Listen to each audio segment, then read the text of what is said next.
As I stepped into the Sunshine City Prince Hotel, Tokyo, I was blinded by the promise of a luxurious retreat. Little did I know, I was about to embark on a journey of disappointment, frustration, and utter despair. First, the location seemed great minutes from the station and seconds from a sprawling mall. But as I would soon discover, this was just a facade. The real tragedy began when I entered my room. The air conditioning was an embarrassing excuse for a cooling system. It was as if they had installed a whispers-only fan that barely circulated the air, leaving the room stuffy and uncomfortably warm. Why oh why would a hotel of this caliber neglect something as fundamental as air conditioning? I asked myself, was it a blatant disregard for customer comfort or a desperate attempt to cut costs? The lack of attention to detail left me feeling unwelcome and unvalued as a guest. But that was just the beginning. The reception was a catastrophe waiting to happen. Completely disorganized and unprofessional, the staff seemed to have no understanding of customer service. One receptionist even shouted at a guest, leaving me aghast. How could they treat people like this? I thought. Don't they know that a smile and a kind word can make all the difference? And then there was the internet nightmare. It was as if they had taken a page from the dark ages and decided to torture their guests with excruciatingly slow speeds. I felt like I was stuck in a never-ending loop of buffering, my patience worn thin by the constant disconnections. But wait, it got worse. The carpets were filthy, the kind of dirt that made you question the last time they were cleaned. I wouldn't dare walk barefoot in my room, fearing the unknown germs that lurked beneath the surface. How could they neglect something as basic as cleanliness? I wondered. Don't they know that a clean room is the bare minimum a hotel should provide? The rooms were an affront to the concept of comfort. Incredibly small, with a factory-like feel, they made me feel like a sardine in a tiny can. Did they seriously expect people to stay in these cramped spaces and call it a hotel room? I asked myself, appalled. And the staff, they spoke very little English, making it a Herculean task to communicate even the simplest of requests. It was as if they had decided to create a language barrier, intentionally hindering our ability to ask for help or resolve issues. How could they be so callous? I thought. Don't they know that language is the key to understanding and empathy? But what really took the cake was the food. Oh, the food. Overpriced and underseasoned, it was an insult to the culinary world. The menu read like a laundry list of locally sourced ingredients, but the execution was a travesty. How could they serve this and call it food? I asked myself, incredulous. As I looked around, I realized that I wasn't alone in my misery. Other guests seemed just as disillusioned, their faces etched with frustration and disappointment. We're all in this together, I thought, a sense of solidarity forming among us. So, dear friends, I ask you, have you ever had the misfortune of staying at the Sunshine City Prince Hotel, Tokyo? Did you too experience the same litany of disappointments and frustrations? Share your stories in the comments below, and let's collectively shake our heads at the audacity of this hotel's ineptitude. As I reflect on my stay, I am reminded of the importance of empathy and understanding in customer service. It's not just about providing a roof over our heads, it's about creating an experience that leaves us feeling valued and respected. I'm looking into some pretty crazy crimes that happened near Sunshine City Prince Hotel, Tokyo, and I'm still trying to process it all, you know. So, it seems like there are these scammers who dress up like police officers and approach people in stores, especially in busy shopping areas like Ikebukuro, which is just around the corner from Sunshine City Prince Hotel. They tell victims that their bank cards or cash are involved in some crime and that they need to hand them over right away. I mean, can you believe it? Like, who does that? I'm guessing the victims were really scared and didn't know what to do, so they just handed over their money. And then, the scammers just vanished with the cash. It's like, how could you do that to someone? I mean, it's not like they're asking for a loan or something. They're just straight up stealing. And the worst part is, these scammers were really organized and had all these fake police IDs and video calls to make it seem legit. Like, what even is that? Apparently, this type of scam happened a lot in 2025 and people lost millions of yen. I'm like, how did nobody catch these guys sooner? Did they just think they were above the law or something? Anyway, it's just something to be really careful about when you're shopping around Sunshine City Prince Hotel, Tokyo.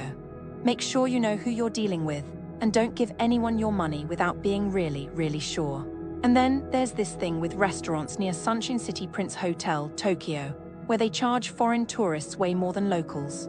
Like they'll give you a menu with no prices, and then surprise you with this huge bill at the end. I'm like, how is that even legal? It's not like they're hiding anything, they're just being super shady.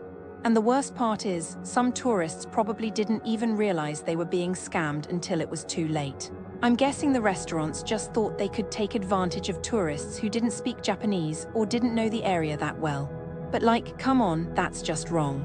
If you're going to visit Sunshine City Prince Hotel, Tokyo, make sure you research the restaurants beforehand and know what you're getting yourself into. Don't let them take advantage of you like that. And then, there are these pickpocket gangs that target tourists in busy areas near Sunshine City Prince Hotel, Tokyo. They'll just steal your wallet or phone when you're not looking, and then they're gone. I'm like, how do they even live with themselves? Don't they have any conscience at all?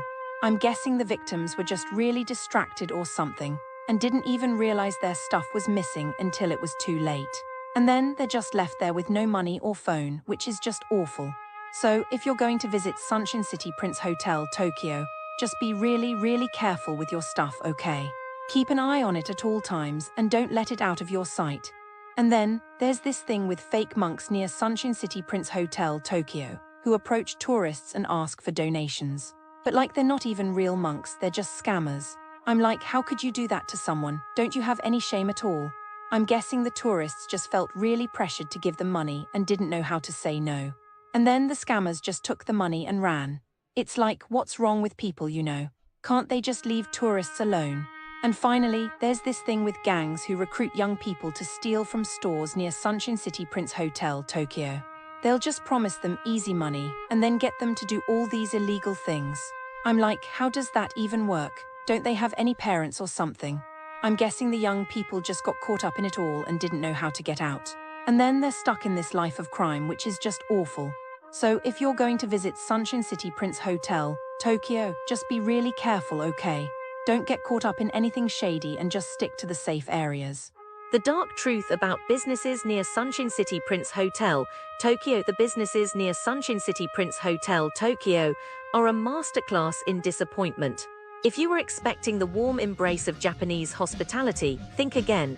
What you'll find instead is a parade of overpriced mediocrity, baffling service, and an atmosphere that makes you question why you left your hotel room.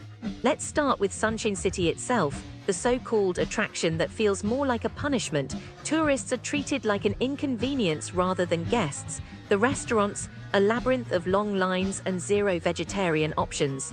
The Pokémon Center, a battlefield of teenage boys and wasted time. The mall is outdated, overcrowded, and worst of all, pointless. Visitors describe it as a relic of the 90s, but not in a charming, nostalgic way. More like a place time forgot, and so should you. Then there's the dining scene. Take * Malaysian Asian cuisine Shibuya shop *, where the only thing spicier than the food is the staff's attitude. Tourists report being shouted at, scammed with hidden charges, and served undercooked chicken wings like some kind of culinary Russian roulette. The reviews paint a picture of a restaurant that hates its customers, charging extra for rice, refusing to honor menu prices, and rolling eyes like it's an Olympic sport. If you're craving Malaysian food, your best bet might be a flight to Kuala Lumpur. Cafes aren't safe either. Café de Créer Quintessa Hotel Tokyo Ginza is where hospitality goes to die. Foreigners are met with blank stares, rude servers, and a breakfast so limited you'd think they were rationing for wartime. One guest was shocked to find ants and flies as uninvited dining companions. The staff's energy, somewhere between a zombie apocalypse and a DMV employee on a Monday morning. Nightlife? Oh, it's a trap. Girls' bar Ikebukuro Moana is less about fun and more about financial regret. Customers wait 40 minutes for food that never comes, only to see staff eating their paid-for meals behind their backs. The final insult, being charged more than what was originally quoted.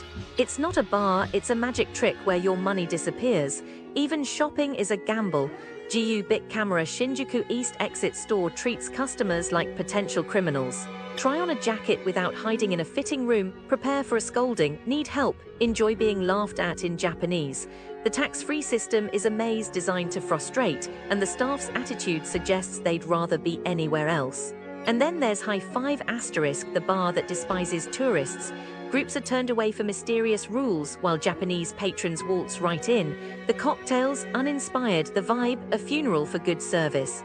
The reviews scream discrimination. Guests speaking Russian were exiled to seats near the bathroom like they had the plague. If you're not Japanese, your money isn't welcome here. So what's the verdict? The businesses near Sunshine City Prince Hotel, Tokyo, are a minefield of scams, neglect, and outright hostility.